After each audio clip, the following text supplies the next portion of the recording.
سيدنا محمد وعلى آل سيد. Mau teori atau cerita? Mau teori atau cerita? Udah ada tua. Cerita ya. Yakin teori, yang ahli teori itu prof di belakang tuh. Baik, ikutin aja ya. Satu kali Jabir bin Abdullah menceritakan perkara seorang sahabat yang umur biologisnya lebih tua dari Nabi Muhammad. Namanya Ibnu Asyam. Siapa namanya? Kubas atau Kufas Ibn Asyam. Diriwayat Imam Tirmizi, hadisnya sahih. Ibnu Asyam ini secara umur lebih dahulu lahir daripada Nabi Muhammad sallallahu alaihi wasallam. Ketika terjadi serangan tentara gajah itu, Ibnu Asyam melihat dan dia mengerti. Ingat, biasanya anak-anak ingat umur berapa? 3 tahun bisa ingat ya? Enggak, 4 atau 5 tahun bisa ingat ya. Kita kalau umur 5 tahun kayaknya masih bisa ingat sesuatu. Saya masih bisa ingat waktu umur-umur ya 4 atau 5 tahun tuh masih ada yang kita ingat. Lalu Ibnu Asyam ditanya, "Wahai Ibnu Asyam, a anta akbar am Rasulullah?" Ya. Ini sudah pernah kita sampaikan di beberapa tempat, tapi perlu kita sampaikan di sini. Wahai Ibnu Asyam, Ubas Ibn Asyam, engkaukah yang lebih akbar? Apa arti akbar? Besar. Atau Rasulullah? Apa jawaban Ibnu Asyam?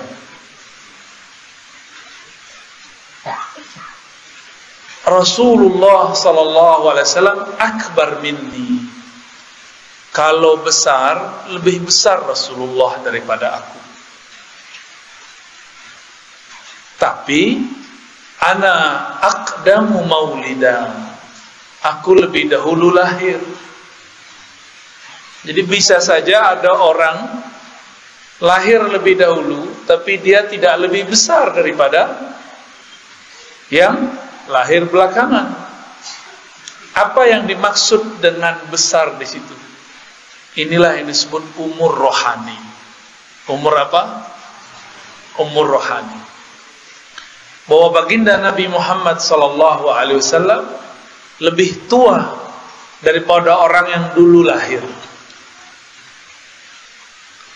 Dalam riwayat yang sering dibaca oleh para ulama, tapi saya ambilkan yang paling sahih riwayatnya. Allah berkalam-kalam dengan Sayyidina Adam. Apa kata Allah? Hei Adam, kamu mengenal Muhammad dari mana? Ternyata Nabi Adam itu menikah dengan Sayyidatuna Hawa, maharnya adalah selawat. Jadi Bapak Ibu ini, kita ini adalah produk sholawat. Yang kurang dari orang Minangkabau, hari Maulid selawat nggak ada. Selawat tuh nggak mesti pakai gendang, baca barzanji kayak ya, diba, banyak. Nanti ada gurunya kalau mau. Ada Buya Abdurrahman tuh, Buya Roni, dia hebat tuh main itu. Bisa ngajarin. Ini yang kurang. Maulid ada tapi tidak ada selawatnya. Maulid ada tapi tiada kisahnya.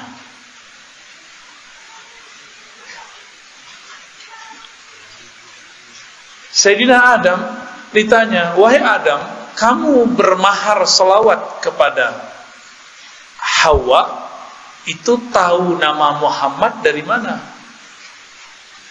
Apa jawaban Nabi Adam? Ya Rabb, ra'aitu ismahu ba'da ismik. Kira-kira begitu kalau diterjemahkan. Ya Allah, aku memandang ke arasmu, lalu aku melihat ada namanya setelah namamu. Aku yakin orang itu yang punya nama itu pasti orang yang sangat mulia. Maka aku berselawat kepadanya. Jadi nama Nabi Muhammad sudah tertulis di mana? Kalau namanya sudah tertulis, orangnya sudah ada belum? Tahu dari mana belum? Tebak-tebakan ya. Allah adu di alam masa itu disebut masa pra dengan azali. Apa sebutannya? Di masa azali, masa sebelum ada masa ini, Nabi Muhammad mengatakan kuntu nabiyan wa Adam munjadilun baina ma'in wa tin. Aku sudah ada, Adam bahkan belum ada. Bahkan tanah pun kalau boleh disebut belum ada. Aku sudah ada. Kami sampaikan ini, banyak orang-orang yang tidak mengenal Rasulullah kemudian salah faham. Ya. Berarti Nabi pertama bukan Nabi Adam secara hakikat, tapi Nabi Muhammad. Kuntu nabiyan, aku sudah diangkat jadi Nabi. Adam belum ada. Tapi kalau di surga yang pertama jadi Nabi siapa? Nabi Adam. Gitu ya. Lalu Allah mengatakan, hai Adam, tahukah kamu, laula Muhammad ma khalaqtuka. Wahai Adam, kalau bukan karena sang Muhammad itu, aku tidak akan ciptakan engkau. Kita ini anak Adam atau anak kera? Anak Adam ya, sepakat? Ya. Sebenarnya si Darwin itu dia cocok logi. Sebelum Nabi Adam turun ke bumi, memang sudah ada makhluk mirip kera. Mirip, Pak. Sebanyak 70. Kita menyebutnya dalam dunia ilmiah manusia purba. Ya, manusia prasejarah. Manusia saat sejarah belum ditulis. Jadilah tuh Homo sapiens. Apa boleh, Pak? Homo sapi ya lah, Homo kerbau lah nih.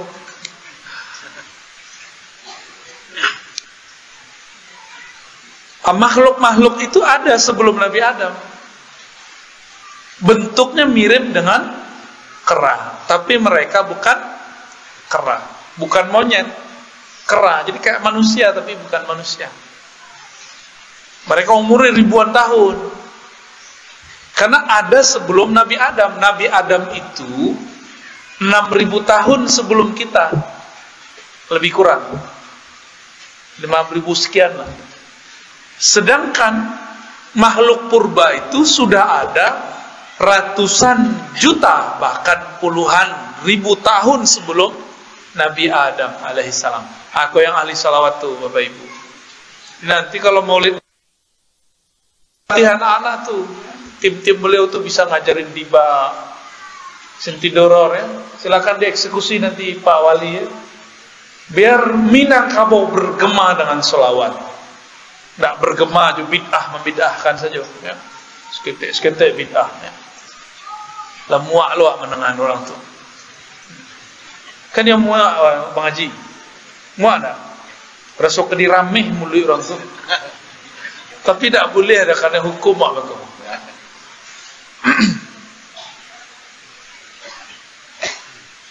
Kita ini ada sah sebagai keturunan Nabi Adam karena berkah salawat.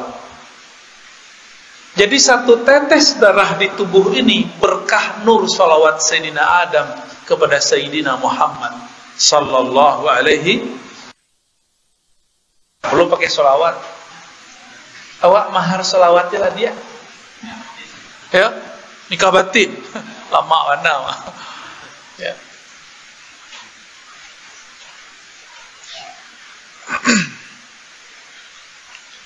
Nabi Adam ketika beliau kesepian di surga, Allah ambil dari tulang rusuknya, terciptalah Sayyidatuna Hawa. Hawa pakai ha kecil, bukan Hawa ya. Kalau Hawa kecondongan nafsu. Kalau Hawa dalam bahasa Ibrani disebut Eva. Ya, jadi Eva nama orang Minang banyak tak? Ya, itu entah orang Ibraninya, entah orang Yahudinya, entah orang Minang. Tapi tidak masalah ya, itu cuma sekedar nama.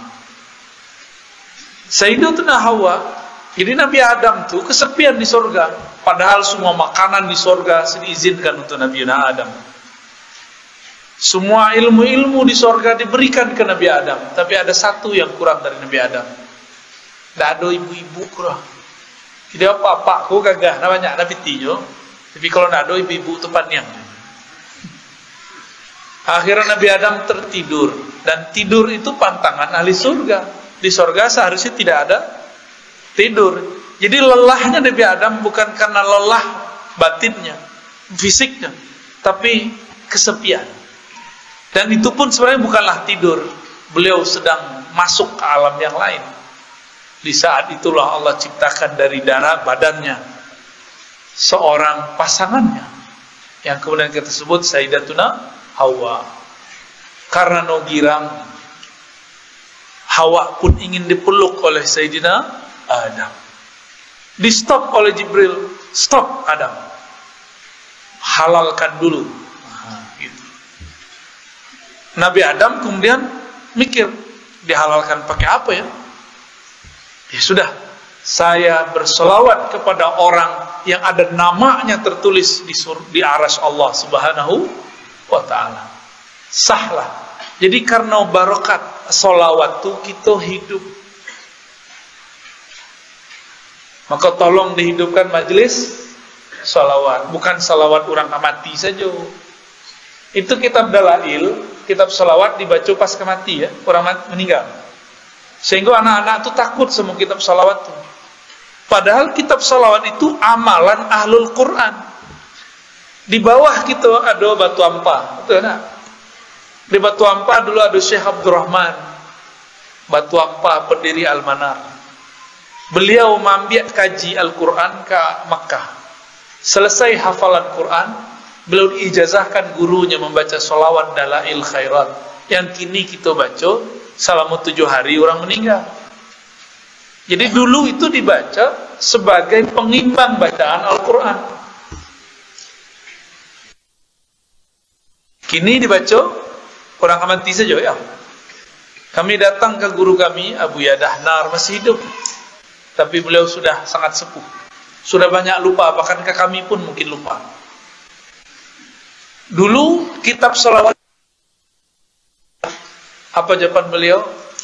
Kami dulu kalau anak sunat, kami baca kitab Barzanji atau kitab Dalail, kitab salawat tuh. Kalau ada orang menikah, kami rayakan salah satu dengan itu. Ada tasyakuran. Nah, kalau kini orang anak sunat pakai apa? Pakai apa gini? Pakai organ. Canggih orang ini tidak laku salawat lain. Mungkin salah kita pula, buya-buya, salah kita tidak melatih ananda kita bersolawat, ya. Tolong nanti dibantu Buya Abdurrahman ya. Sebarkan majelis maulid, ya. Majelis maulid itu majelis yang bisa menolak bala, yang menghalalkan yang haram, ya. Rahmat kepada satu tempat, itu majelis maulid. Sebab di situ ada salawat kepada baginda Nabi Muhammad sallallahu alaihi wasallam, ya. Baik.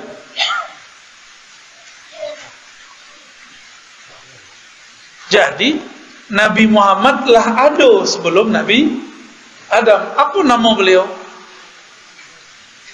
Itulah namanya Ahmad. Dari mana awak tahu?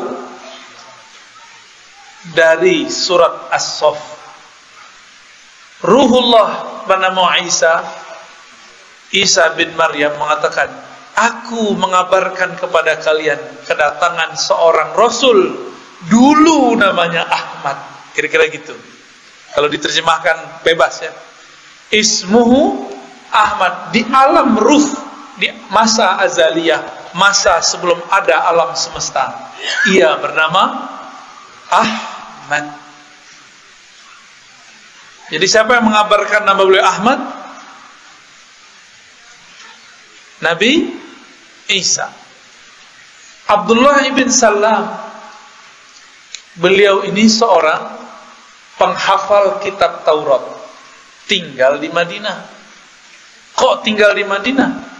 Karena pendeta-pendetanya mengabarkan akan muncul Nabi di Madinah. Dulu namanya Yasrib. Yasrib itu nama pedagang atau penguasa di Madinah.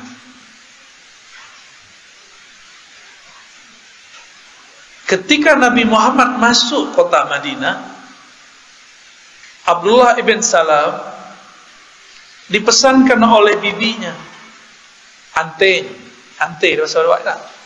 Ya, ante itu jo tante samu. Ya, bahasa Minang lamu ante itu lah tu nak. Nah, ete lah nak. Kau agak nak ante itu. Ete nyo.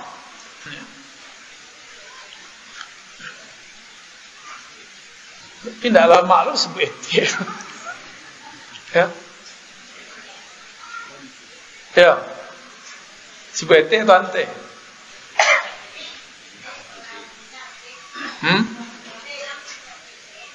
Ambo jadi lupa. Anggaplah etek selana. Eteknya Abdullah bin Salam. Itu papasan. Kalau datang orang yang dianggap Rasul namanya Muhammad, pandanglah wajahnya. Jika engkau melihat wajahnya, pasti di wajahnya ada cahaya kejujuran. Kira di wajah aku ada rekaman jejak pembohong, berarti ada yang ngerti. Ya, pamberang tu lihat di muka tu. Aceh orang wak pembudui. Kalau orang berkumbuh pembuduk. Sama nak? Sama sawa. Ya, luruh nak? Jalan luruh. Pakai R. Kalau kami bentuk orang Perancis, R itu dibacanya Ra.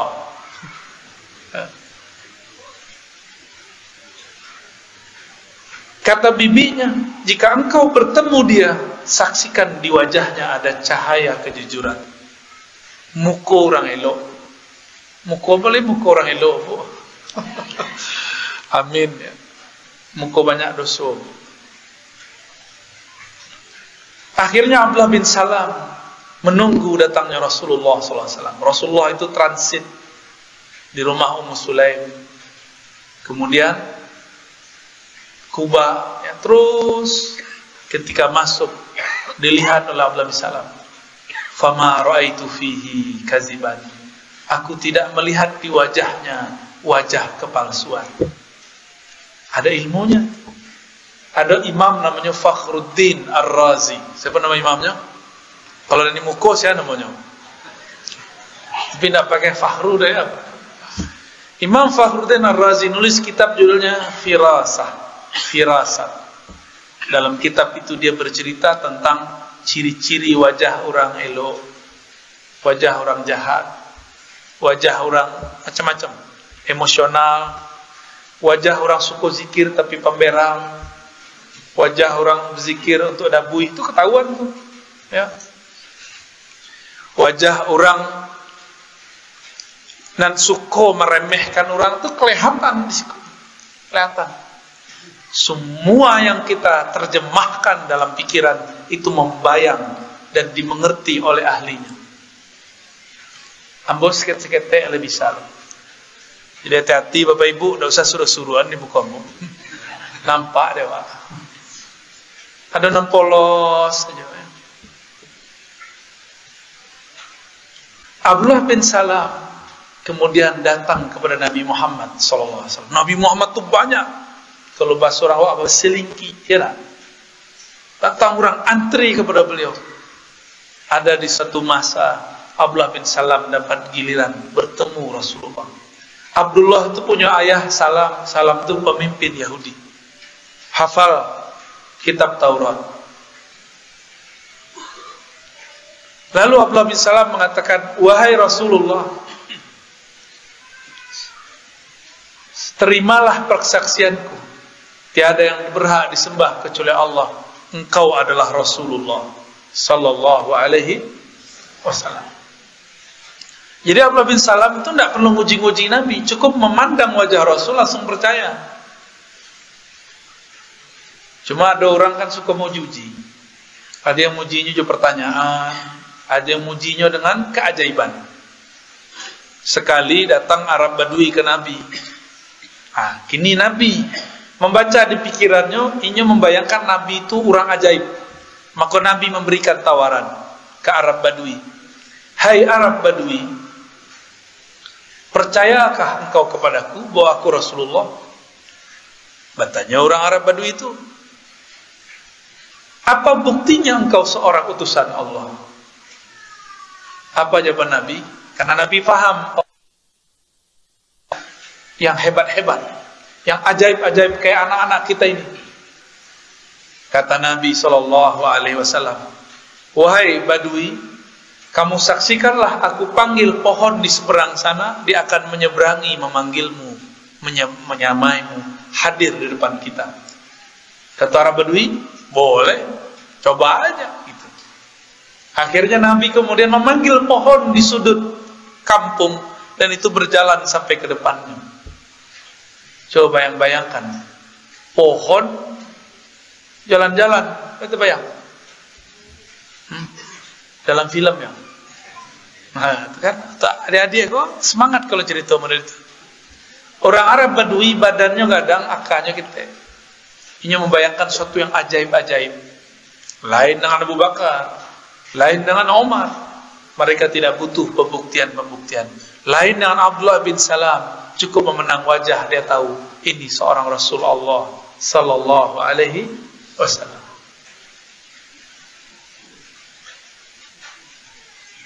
Kira-kira percaya enggak tuh? Acara Nabi memanggil pohon. Kenapa pohon mau datang kepada Rasulullah? Kira-kira Pak, coba panggil pohon lain mau datang kemari Pak. Coba panggil, ada pohon ada. Panggil, lain namanya. Enggak. Yang mau dipanggil itu anak dipanggil ayah, ya enggak?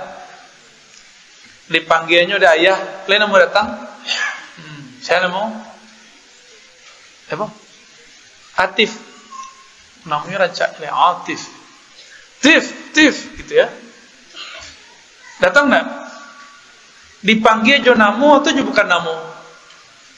Nah, itulah ilmunya Nabi. Nabi itu mengenal nama-nama. Jadi pohon itu ada ruh di dalamnya. Namanya ruh nabatiyah. Ada namanya. Dan Nabi memanggil namanya, makanya datang. Kalau kita tahun namanya pohon rambutan. Itu kan awak bagi namu. Tak namanya tu. Awak nama bagi namu. Tadi MC kita mempersilakan namu. Disabui namanya Ar-Razi Hashim, makanya mau nanya kata. Kalau disabui tadi Dr. Aldomi, itu nyolah nanya. Dek namo disabui, awak menyahut. Paham? Jadi Nabi itu memanggil roh daripada yang ada di pohon. Jadi di pohon itu ada roh. Syukurnya di dalamnya bukan roh hayawan, ruh hidup, tapi di dalamnya adalah ruh nabat, ruh tumbuh. Kalau ruh hidup, awak haus malam-malam, bercerabui wajahnya. Awak minum, tiba-tiba ada ureknya, pohon. Yuk, masuknya dulu kan, bentuk sedotan. Apa seorang awak? Pipet. Yuk, kami datang ke Pulau Jawa, pipet dengan awak dulu. Ya, itu Bu Yaswi itu jamai pipet-pipet. Sobok.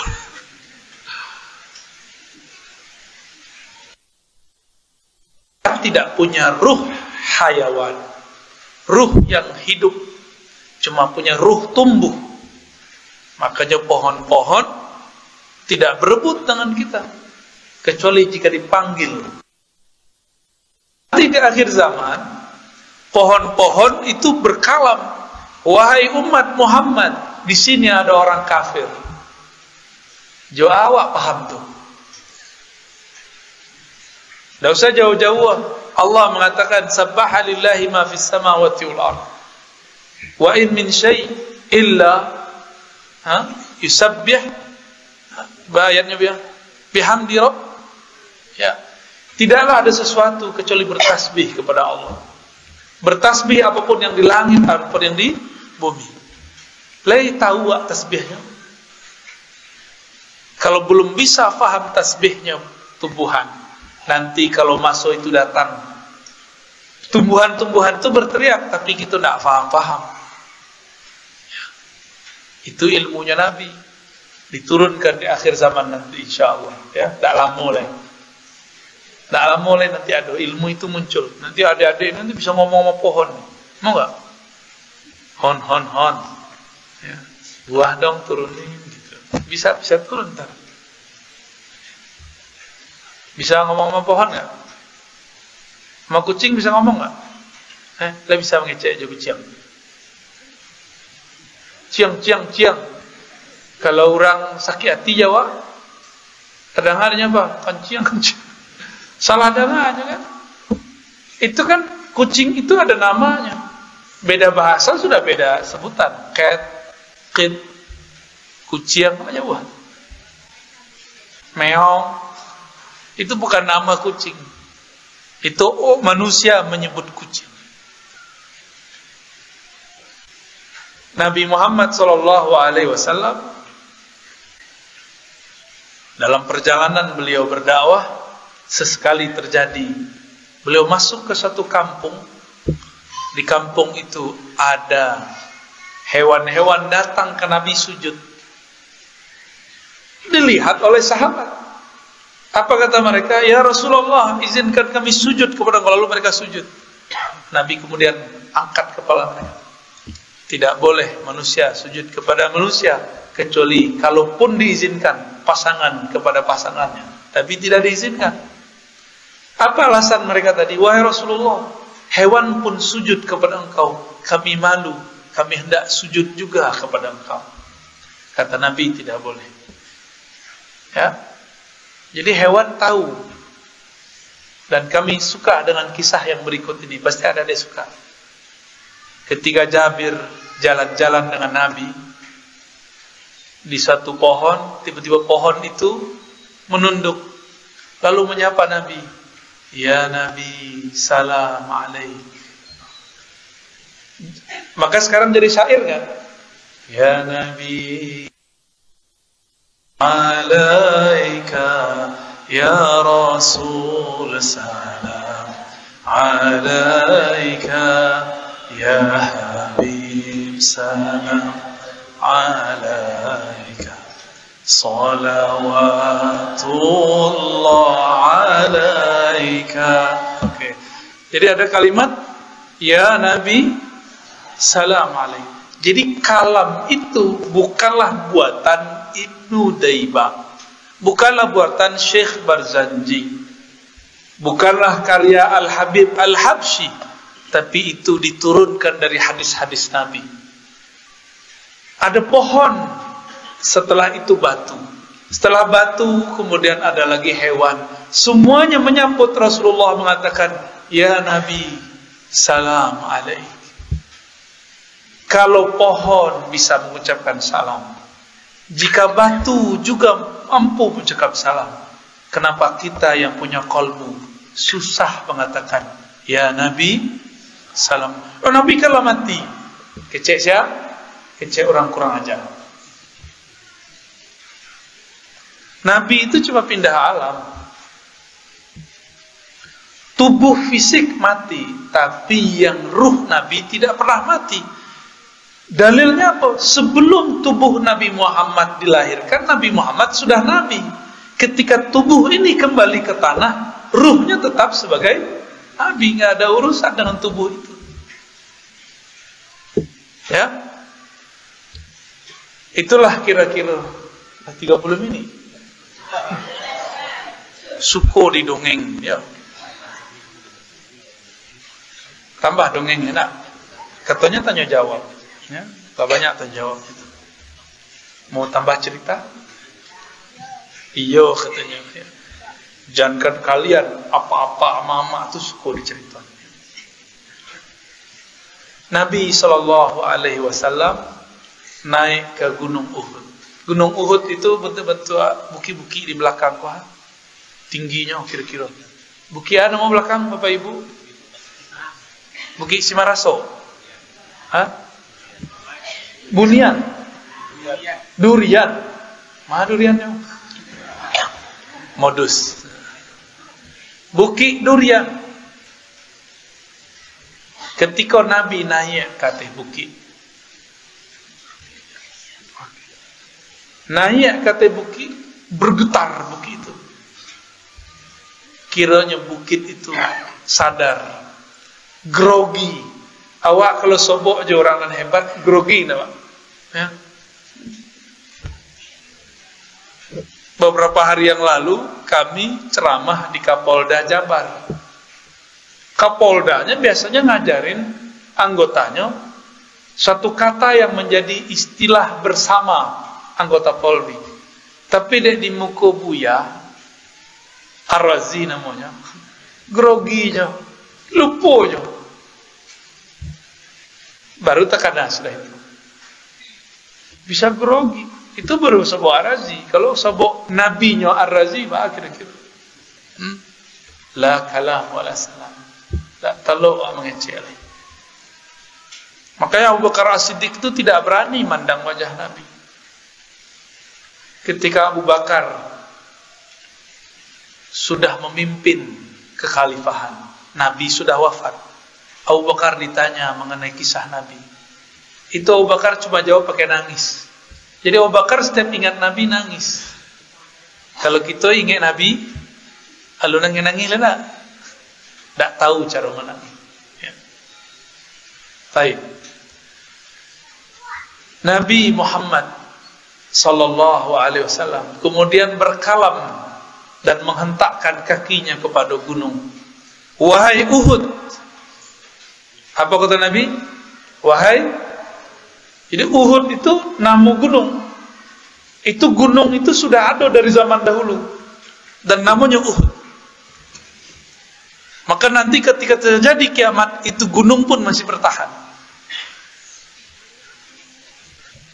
Tapi gunung Bukit Durian lah hilang. Tak boleh. So durian kawan nama namu. Bukan Allah nama namu. Lalu Nabi mengatakan, wahai Uhud, diamlah kamu, tenanglah kamu, jangan grogi. Di atasmu ada seorang Rasulullah, seorang Siddiq, dan orang yang syahid. Kiranya Nabi jalan jo Abu Bakar, Umar. Ya, di riwayat tertentu disebutkan Utsman. Jadi Nabi sedang mengabarkan cara mati daripada sahabat.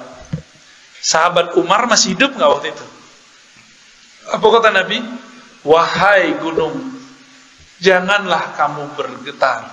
Di atasmu seorang Nabi, Siddiq yaitu Abu Bakar, dan syahid yaitu Umar. Umar mati syahid nggak? Ya, ditusuk dan mati. Jadi Nabi kayak mengabarkan Umar akan mati syahid. Jadi Nabi dikabarkan Allah SWT. Nabi itu kalau mencari awak, takdir kita ke depan dan masa lalu kita ke belakang, itu langsung Allah perlihatkan kepada Nabi Muhammad SAW. Apa kata beliau? Uridat ilayya al-anbiya. Para nabi ditunjukkan wajahnya kepadaku. Tiba-tiba aku melihat Adam, melihat Nuh, Ibrahim, Musa, Isa. Bahkan Jibril diperlihatkan malaikat-malaikat ke beliau. Tapi kelompok yang tidak kenal Nabi mengatakan Nabi Muhammad tidak tahu yang gaib. Berdasarkan satu riwayat bahwa Nabi dipuji-puji oleh para pendendang sholawat di masa Rasulullah, perempuan-perempuan. Apa kata mereka? Sungguh beruntung kami, fina nabiyyun ya'lamu ma fil ghad. Beruntunglah kami punya nabi yang mengetahui masa depan. Berarti sahabat itu mengerti Nabi diberitahu masa depan. Nabi tidak terima. Nabi tidak mau disebut mengerti masa depan. Karena pengetahuan beliau tentang itu bukanlah pengetahuan pribadi, tapi diberitahu oleh Allah Subhanahu. Tahu dia tahu. Tahu dia. Kira-kira pengetahuan waktu diberitahu Allah atau kita mendapat surah? Diberitahu. Maka pantas nggak merasa ilmu ini milik kita? Kan nggak pantas. Nah, jadi kira-kira itulah kalau Nabi langsunglah bukit Uhud itu, gunung Uhud diam. Jadi Nabi bisa ngomong dengan batu faham. Tapi kok ada namanya Abu Lahab, Abu Jahal nggak faham-faham. Ya. Berarti kalau ada manusia tidak mengerti Rasulullah, berarti dia lebih apa? Lebih keras dari batu. Lebih bandel, ya. Lebih mada daripada kambing. Ulaika kal an'am bal hum adal. Itu bahasa Qur'annya, bahasa awaknya lebih mada daripada kambing. Kambing binatang ternak bukan? Ya, kambing diseret mau. Anjing kalau dilatih jadi anjing buru. Tapi kalau jiwa kolbu tidak dilatih, kolbu akan menjadi berabu-abu. Tak jaleh.